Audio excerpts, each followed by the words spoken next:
नमस्कार, आप देख रहे हैं डॉक्टर साहिब, आपके साथ मैं हूं मुस्कान। दर्शकों, आज के इस एपिसोड में हम बात करेंगे एंटी एजिंग के बारे में।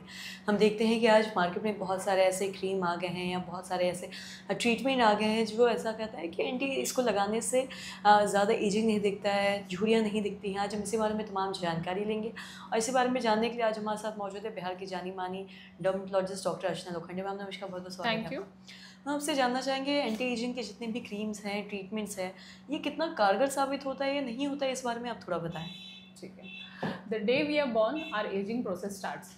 तो एजिंग एक कंटिन्यूस प्रोसेस है। स्किन की अपनी एक इंट्रिंसिक एजिंग होती है और एक एक्सट्रिंसिक एजिंग होती है। इंट्रिंसिक एजिंग मतलब जैसे जैसे हमारी उम्र बढ़ती रहती है तो स्किन के जो कंपोजिशन है उसमें अल्टरेशन होना शुरू हो जाता है। और एक्सट्रिंसिक एजिंग मतलब हमारा जो तान तनाव है, लाइफस्टाइल है, खान पान है या एडिक्शंस है या सन एक्सपोजर है, इन सब से स्किन की एजिंग धीरे धीरे शुरू हो जाती है। तो स्किन के अलग अलग लेयर्स है, इसके ऊपर एजिंग का असर होता है, पिगमेंटेशन बढ़ जाता है, उसकी जो कंपोजिशन है, वो जो इंटरनल लेयर है उसमें जो फाइबर्स है उसमें चेंजेस हो जाता है। जो कोलाजन नाम का तत्व है जो हमें स्किन को थिकनेस देता है या टाइट बनाता है, ये फाइबर्स का कंपोजिशन कम हो जाता है।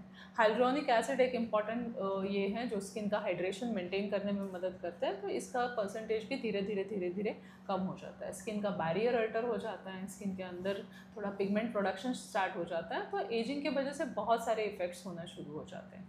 तो इन सबको कंट्रोल तो रिवर्स तो हम नहीं कर सकते, पर जो एजिंग की प्रोसेस है उसको स्लो डाउन हम कर सकते हैं। इसके लिए हमें बेसिक स्किन केयर है उसको फॉलो करना है। तो क्लिनजिंग, मॉइस्चराइजेशन बहुत ज़्यादा इंपॉर्टेंट है। स्किन को हाइड्रेट करने के लिए अलग अलग तरीके के मॉइस्चराइज़र अलग अलग फॉर्म्स में आते हैं। हाइलुरोनिक एसिड बेस्ड मॉइस्चराइज़र्स भी आते हैं, सिरामाइड बेस्ड मॉइस्चराइज़र्स भी आते हैं। तो ये स्किन की जो हाइड्रेशन है वो मेंटेन करने में मदद करते हैं। और सनस्क्रीन, जिसके बारे में हमने बहुत बार डिस्कस किया है, तो सनस्क्रीन जो है वो एजिंग का इफ़ेक्ट कम करने में ज़रूर मदद करता है।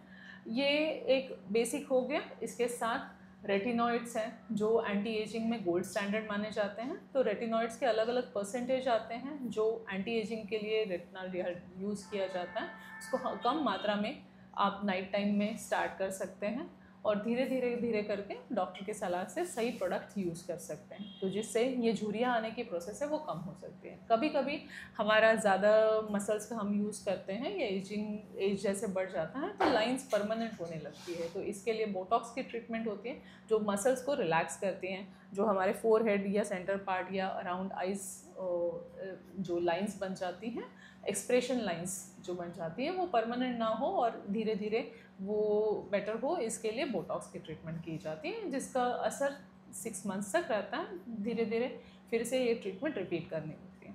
दूसरा, एजिंग की वजह से वॉल्यूम लॉस हो जाता है, जैसे फैट और कोलेजन वगैरह इसका लॉस हो जाता है। उसके वजह से सैगिंग होना शुरू हो जाती है। तो टाइटनिंग करने के लिए या जहाँ वॉल्यूम लॉस बहुत ज़्यादा है और जैसे जिसके वजह से फिर फोल्ड्स दिख रहे हैं, तो उसके लिए फिलर्स की ट्रीटमेंट होती है। आजकल अलग अलग तरीके के फिलर्स आते हैं जो स्किन के अलग अलग लेयर्स में डिलीवर किए जाते हैं, जिसका कंपोजिशन और क्रॉस लिंकिंग अलग अलग तरीके की होती है। Basically hyaluronic acid based products रहते हैं जिसको करने के वजह से स्किन में एक अंदर से ग्लो आने के लिए हेल्प हो जाती है। बाकी RF based, that is radio frequency based tightening procedures रहती हैं जो स्किन को थिक ये बनाने में मदद करती हैं।